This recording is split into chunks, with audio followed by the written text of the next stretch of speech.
बच्चों, युद्ध का परिणाम कभी भी अच्छा नहीं होता है। जीते चाहे कोई भी, लेकिन खामियाजा दोनों दलों को ही भुगतना पड़ता है। ऐसी ही एक कहानी है जापान के 2 शहर हिरोशिमा और नागासाकी के ऊपर परमाणु बमबारी की। चलिए जानते हैं इस परमाणु हमले की दर्द भरी दास्तां। जब पहली बार इस्तेमाल किए गए परमाणु हथियार, सेकेंड वर्ल्ड वॉर का समय था और ये second world war axis power और अलाइड पावर्स के बीच में था। एक्सिस पावर में जर्मनी, इटली, जापान, हंगरी जैसे देश आते हैं और अलाइड पावर्स में यूएस, ब्रिटेन, कनाडा, फ्रांस और ब्राजील जैसे शक्तिशाली देश शामिल थे। युद्ध आखिरी चरण में था, लेकिन अमेरिका के दिमाग में कुछ और ही खिचड़ी पक रही थी। उस समय तक अमेरिका ने परमाणु हथियार भी विकसित कर लिए थे, लेकिन उनका परीक्षण होना बाकी था। अमेरिका इकलौता ऐसा देश था जिसने युद्ध के दौरान परमाणु बम का इस्तेमाल किया और उसका निशाना बना जापान। अमेरिका का B-29 बॉम्बर विमान जापान के हिरोशिमा शहर में उड़ रहा था और 6 अगस्त 1945 को उसने विश्व के पहले परमाणु बम लिटिल बॉय को धरती पे छोड़ दिया। इस हमले में 90% शहर तबाह हो गया और लगभग 1.5 लाख लोगों की मौत हो गई। वहीं बचे कुचे कुछ लोगों ने रेडिएशंस की वजह से दम तोड़ दिया।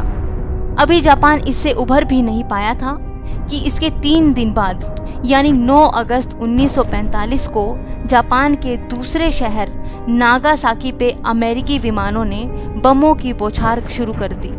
इस बीच दिन के लगभग 11 बजे B-29 बॉम्बर विमान ने 21 किलोटन प्लूटोनियम डिवाइस से भरा फैट मैन नाम का दूसरा परमाणु बम गिराया।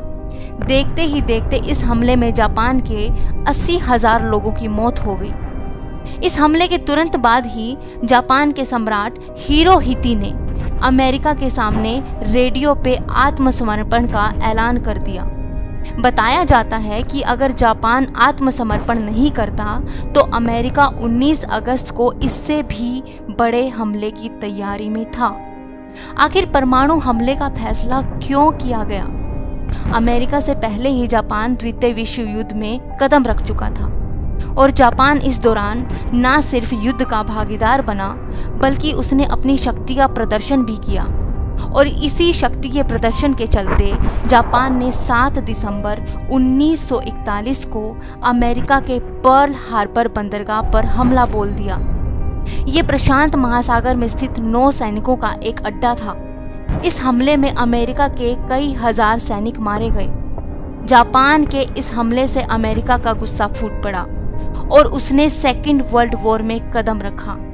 वह जापान से बदले की फिराक में था और इसी बदले की फिराक में अमेरिका ने 6 और 9 अगस्त को जापान के हिरोशिमा और नागासाकी शहरों पे हमला बोल दिया और परमाणु बम का इस्तेमाल किया गया। इस हमले में विस्फोट इतना भयानक था कि देखते ही देखते जापान के दोनों शहर हिरोशिमा और नागासाकी का नामो निशान मिट गया था। इसे इतिहास का सबसे बड़ा नरसंहार माना जाता है।